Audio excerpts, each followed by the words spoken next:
Ну, наконец-то интересные комбинационные шахматы, а не тягомотина вонючая на доске. Рамеш Бабу, пропаганда с уважением против Винсента Кеймера на вот этом вот Гранд Чес Тур финале, короче, ребята. d4, индеец задвигает с уважением пешку d4, Кеймер отвечает конь f6, и эта партия примечательна тем, что здесь есть немножко что посмотреть. Не стал я вам показывать Каруан там разных Весли Соу-Соу, которые тягомотиной на доске занимаются. Я вам покажу веселую, бодренькую, комбинационную блиц-партию. А пупеть не встать, лайк авансом, подписку давай оформляй. Субтитры также не забывай напомнить мне, что ты там включил или выключил. В общем, что ты сделаешь с субтитрами, можешь мне напомнить. Конь f3, конь c6, это у нас интересный, кстати, полупокерный вариант. Лучше сразу d5 отвечать, но Кеймер избрал немножко рискованное продолжение кониной на c6, и за это, в принципе, справедливо там дальше поплатился. Слон b4, слонина выскакивает, и это у нас какой-то там a50 Indian Game Black Kings Tango. Танго черных коней. Хорошо. Ферзь c2, вроде бы как с перестановкой Немцович, но конь c6 портит воздух. Ферзем забрал, пропаганда на c3,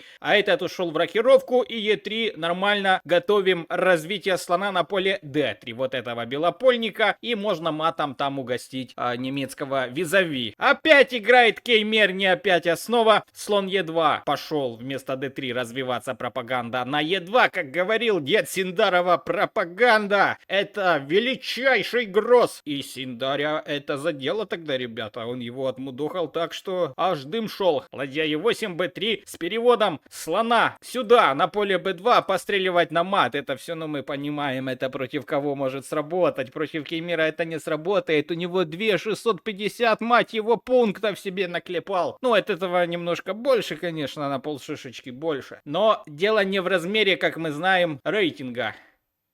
Е5 по центру пошел Кеймер, на тебе, Е5, забрал Е5 и слона 3, хитрый ход. На Б2 слон будет упираться в пешку Е5, а на А3 он будет постреливать на F8, вот такая разница, ребята. Слон F5 заскакивает белопольник, как твоя подписка и лайк этому видео, и уже можно забрать линию D, здесь мамасита торгует еблом, не стесняется. Пошла вон отсюда, ферзь C8, аккуратненько, конинка переходит на D2, чтобы не было никаких. Конь Е4 страхует братуху, пропаганда. И H6, чтобы слон в туман ушел, если при случае надо будет так сделать.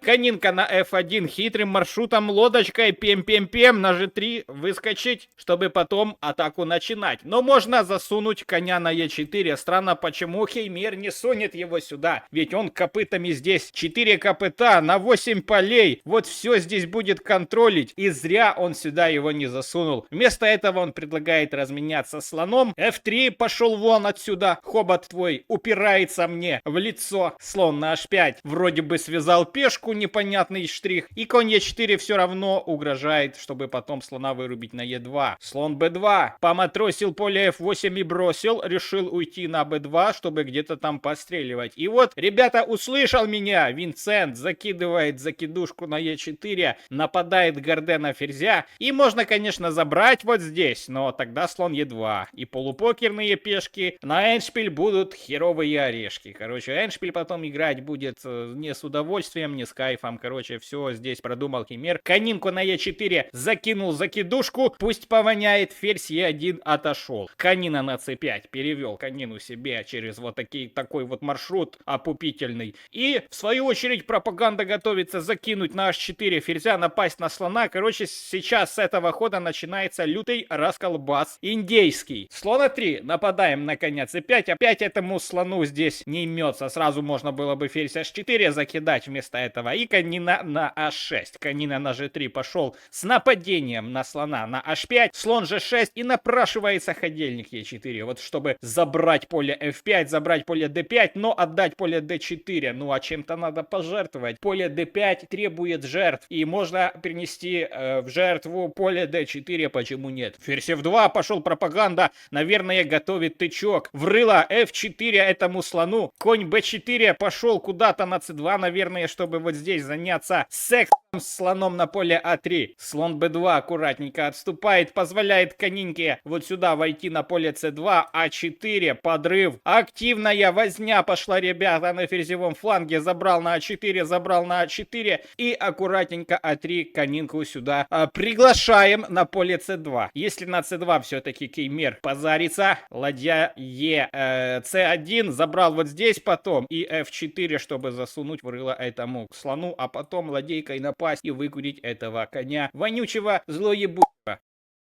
Хорошо, но Кемер не стал сюда, вот, не клюет он на эту замануху, слабо прикормил, конь а6 аккуратненько отступил, и f4 пошла возня вознянская, пошла возня африканская. f6 укрепил поле e5, и это сильный ход, нифига себе, ребята, но сильные ходы здесь, конечно, не всегда будут. Конь c5 и слон g4. Слон вышел с нападением на ферзя, а линия d также не позволяет ферзю вернуться назад. Можно, конечно, f5 засунуть, но тогда там что-то, короче, блин, не то пальто. Ладно, ферзь f8 просто увел ферзя Кемер, напал на пешку а3, которая защищена слоном, и непонятно, что он там будет делать. Слон h5 разменяет защитника, единственного защитника старого бати. Батя разменивается, и конь h5 угрожает ферзь g3 уже с матом на поле g7 и с вилкой на поле f6 ладейку минуснуть. Ладейка e7, нифига себе, еще один сильный ход. И теперь, в принципе, ферзь g3 уже не всралась нам, ребята, уже защищено здесь все. Набрал себе номер телефона на e5, забрал на e5 и ферзь g3. Опа! Ошибочка! Ошибочка от пропаганды. Почему же это ошибочка? Лучшим ходом, конечно, было бы ферзь c2 сыграть. Вот так вот ферзь c2, чтобы потом ферзя вот сюда засунуть. Но ферзь g3. Король сюда пошел. Аккуратненько ферзь g4 и аккуратненько ферзь e8. Сильный ход. Коня надо переводить сюда, ибо как-то можно его там потом поиметь. Ладья d5 нападает. Пропаганда на коня, и через несколько ходов у нас, ребята, начнется адский движ шахматный, который мы с вами не забудем. А также я не забуду твою подписку на мой канал, и лайк этому видео тоже не забуду. Почему же начинается адское месиво шахматное, спросите вы? А я вам скажу. Посмотрите на вот эти вот шахматные часы слева у вашего аппарата, экрана, планшета, телевизора, компьютера, макбука, айфона, андроида, видроида. 4 секунды у пропаганды, 8 секунд у Кемера. Ферзь f3, на, ошибочка, которая позволяет, опа, сделать конем на поле d4 с уважением. Конь d4, в чем же прикол коня на d4? Его же можно просто скушать, да, его можно скушать, но тогда пешка перекрывает защиту ладьи поля d2. Вот сейчас ладья защищает, а после конь d4 ладья не защищает. Если берешь, получаешь вот такой вот тычок. И тогда висит конь, ферзь перегружен. Если отойти, например, как-то сюда, конина затырит ладью. И если ты будешь брать коня, потом заберется вот этот конь непутевый на краю доски, который там, ну вы помните, хуже, чем что-то там в сауне, с уважением. Но Кемер этого не видит. Он играет ладья e8, выпускает свою победу.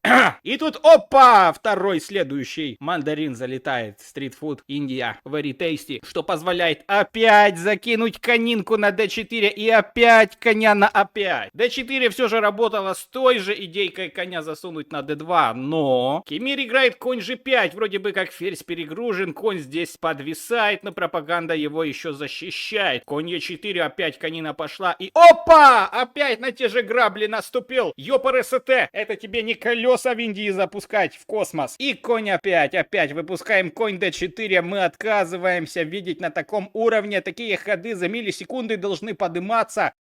Сам Вагнус с уважением, Карлсон и Сракамура с уважением также такие ходы нормально поднимают. Даже во сне, когда им снится бич в Майами, они поднимают ходы конь d4, а этот не поднимает. Ну да ладно, слон а3 пошел, на ладейку напал, что позволяет пропаганде найти опять выигрывающий ход c5 и с оценкой позиции -3 для белых играть в удовольствие эту партию и на победу, конечно же. Но после слона 3 ладья e6 пойдет нормально, мы зеваем, ребята, мы зеваем ладья DS7. А, пупеть. Что же это за движ такой гнилой, спросите вы? А это нарезка на ТикТоке. Свистнули контент и смотрят, публикуют, ребята, нарезчики. Давайте, тиктоковцы, давайте на канал Мудозвона на ютубе. Бегом подписку, лайк. Хватит кормить этого нарезчика. Я ему скоро бан пропишу. На G8 аккуратненько пошел. Защищаться надо от мата. На G8. Ферзь F7. Въехал, так въехал. Можно, конечно, просто C5 сыграть. Или конь C4 даже. Конем на C4 можно подобрать. И все хорошо в этой позиции. Так, в принципе, в партии и было. И вот смотрите, ребята, что делает пропаганда.